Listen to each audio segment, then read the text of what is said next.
Sejak itu Srikanti memulai hari-harinya di pabrik batik milik Suwardi Atmojo. Mulanya Srikanti tampak canggung dengan suasana riuh di pabrik itu. Tapi tak butuh waktu lama bagi Srikanti untuk membuat kagum para pembatik tua.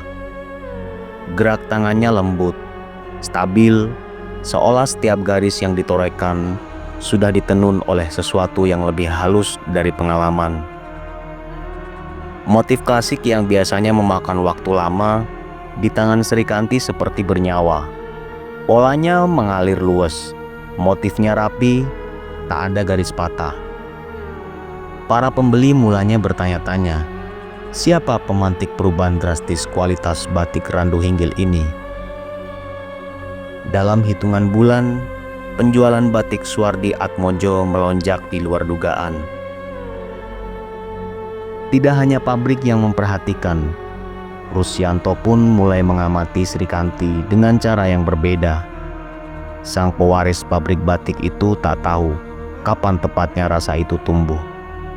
Mungkin saat Srikanti menunduk malu setelah mereka bertabrakan di lorong, atau ketika ia melihat Srikanti membatik sambil menatap motif dengan penuh kesabaran. Ada keteduhan dalam diri gadis itu, sesuatu yang tak dimiliki siapapun di Randu Hinggil. Sejak itu Rusyanto semakin sering mencari alasan untuk berada di dekat Srikanti. Kadang pura-pura memeriksa kualitas kain, kadang sekedar lewat. Sesuatu yang tak pernah dilakukan Rusyanto selama ini. Namun sore itu, ia benar-benar mendekati Srikanti yang duduk di ujung serambi pabrik, ditemani cahaya matahari yang mulai meredup. Srikanti tengah meniup ujung cantingnya, memastikan malam tak menghitam terlalu pekat.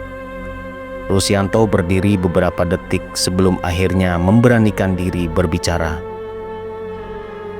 "Srikanti," panggilnya pelan. Srikanti menoleh, sedikit terkejut. "Oh, Mas Rusyanto." "Nggih, Mas." Rusyanto duduk di kursi bambu di sebelahnya, menjaga jarak agar tidak menakutinya. "Aku penasaran, sejak kapan kamu belajar membatik seperti ini?" Srikanti tersenyum kecil. Tangan halusnya tetap bergerak. "Sejak umur 7 tahun, Mas. Ibu yang pertama mengajari. Dulu aku cuma membantu mengisi bagian-bagian kecil saja." 7 tahun?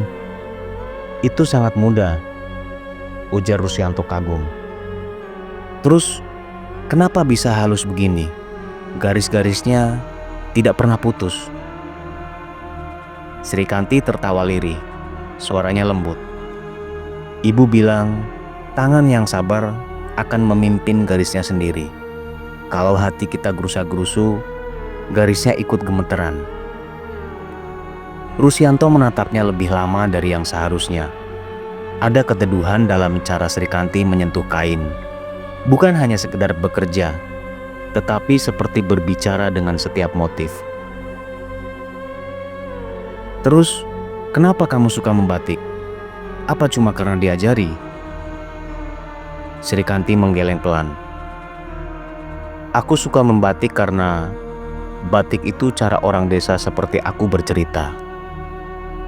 Rusyanto pun menggerutkan kening. "Bercerita?"